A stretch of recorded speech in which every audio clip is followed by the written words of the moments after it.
Hello everyone, welcome to my channel. இன்றைக்கி நாம் standard 9 chapter 1ல் இருக்கிற அப்ளிகேஷன் அண்ட் கார்டினாலிட்டி ஆஃப் செட்னா என்னங்கிறது தான் பார்க்க போகிறோம்.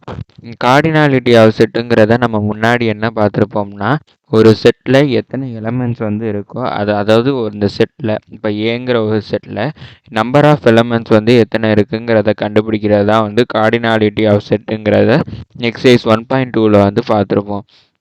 அதுவே அந்த கார்டினாலிட்டி ஆஃப் செட்டுக்கு நிறைய அப்ளிகேஷன்ஸ் இருக்குது. அதில் 4 ஃபார்முலாஸ் கொடுத்துருக்காங்க. First A union B.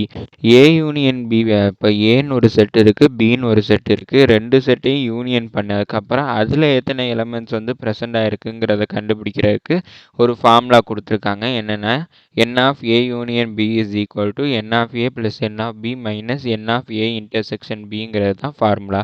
அடுத்தது ஏ மைனஸ் பி. இப்போ ஏன்னு ஒரு செட் இருக்குது, அடுத்து பின்னு ஒரு செட் இருக்குது. ரெண்டுக்குமே டிஃப்ரென்ஸ் கண்டுபிடிச்சிட்டோம்.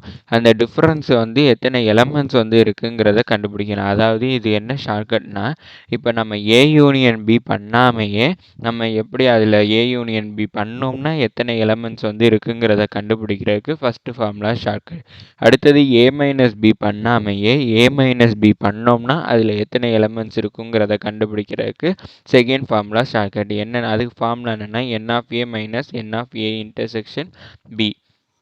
அடுத்தது N of B minus A. B minus A பண்ணாமையே நம்ம அதில் கொடுத்துருக்க சம்மை வச்சு அதில் எத்தனை எலமெண்ட்ஸ் இருக்குங்கிறத கண்டுபிடிக்கிறதுக்கு N of B minus N of A intersection பிங்கிறது ஃபார்முலா.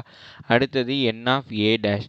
ஏ டேஷுங்கிறது காம்ப்ளிமெண்ட். அப்படின்னா காம்ப்ளிமெண்ட்டில் எத்தனை எலமெண்ட்ஸ் இருக்குங்கிறத கண்டுபிடிக்கிறதுக்கு N of U minus N of ஏங்கிறது ஃபார்முலா. இந்த 4 ஃபார்முலாவை பேஸ் பண்ணி தான் இந்த எக்ஸசைஸ் இருக்க போது. இதோட இந்த வீடியோ முடிஞ்சிச்சு. தேங்க்யூ.